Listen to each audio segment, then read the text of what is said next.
Well, I didn't write nothing down, so I wanted to be in the actual best. I wanted to be in this moment. So whatever I say is how I'm feeling right now.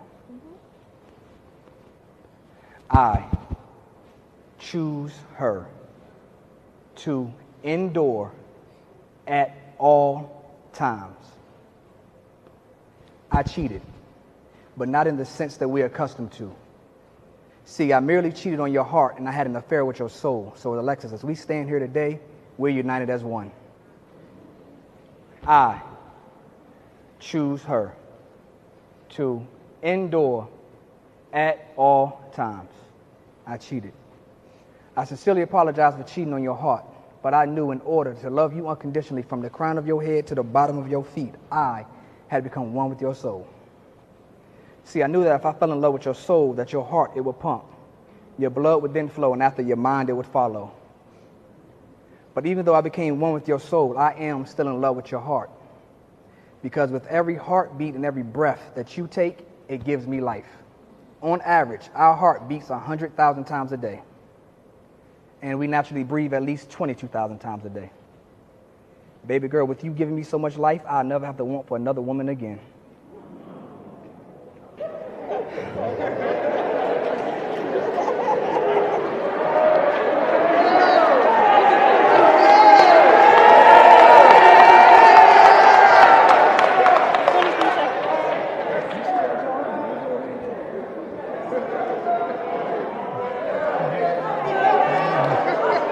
All right. What I'm about to say next is the only reassurance I will ever give you on this subject right here.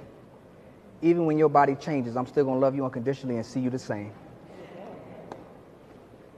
I honestly do not know where this marriage is going to take us, but what I do know is it's not necessarily my job to lead you, but it's more so my job to make sure we cross the finish line together. That's why I promise to walk with you every step of the way. From this day forward, I do not want you known as AJ's wife, but I want you known first as Alexis, followed by AJ's wife. See, the footprints that you're going to make in the sand in this marriage, they will not be behind me, but instead they will be beside me. Because honestly, the last thing I want is for you to live in my shadow. Because I understand that you, Alexis, you have your own identity, you have your own goals, and you have your own aspirations.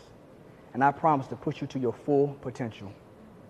For every height that you feel that you can't reach, I promise to elevate you until you are able to wrap both arms around them. This marriage, it is and it will be a 50-50 marriage. And I know to the outside world I'll be known as the head, but for me, their opinions don't matter because I know the head can't move nor function without his neck.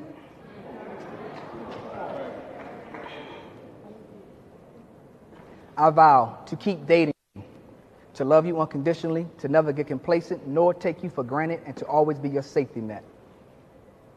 Thank you. Thank you for shooting your shot first when God called you to be my better half. It is because of you that we are standing here today, pouring our hearts out to each other with your thirsty ass.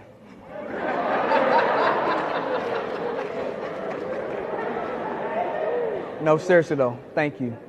Thank you for showing and displaying grace for any deleterious mistake I ever made. I honestly thank God for you every day. That's why I promise to be the best husband that you need me to be, want me to be, and most importantly, who you pray to God for your entire life.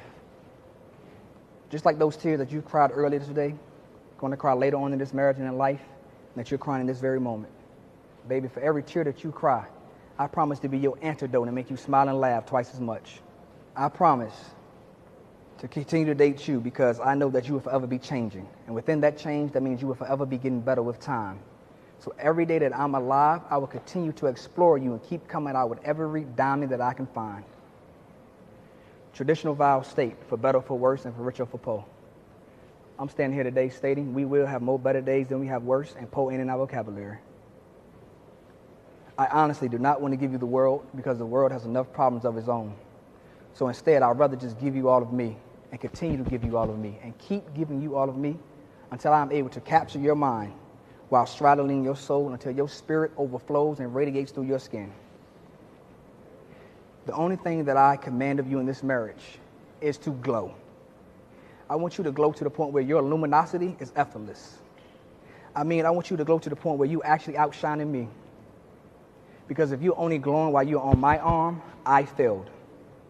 I want you to glow to the point where the aura of your rays speaks volumes before you even introduce yourself in any room. I know that with everything that you've been through in life at an early age, you deserve to glow while standing on your own too, without me. Listen, you don't need me. You got it. Believe in yourself. Put yourself first in this marriage. I'm good. Because the last thing I want is for you to get so caught up in trying to be Mrs. Jones that you lose your peace of mind in being Alexis. I just glow, glow, glow, glow. See, when I first started dating you, I understood that my job wasn't to build your confidence, but instead my job was to enhance the self-confidence that you never knew you had. What we're not going to do if you're in this marriage as well, baby, we're not going to do insecurities. When you look in that mirror, embrace every flaw. Love every last one of them. Because every flaw that you hate internally, we stand here at this altar right now because I love every last one of them externally. Glow.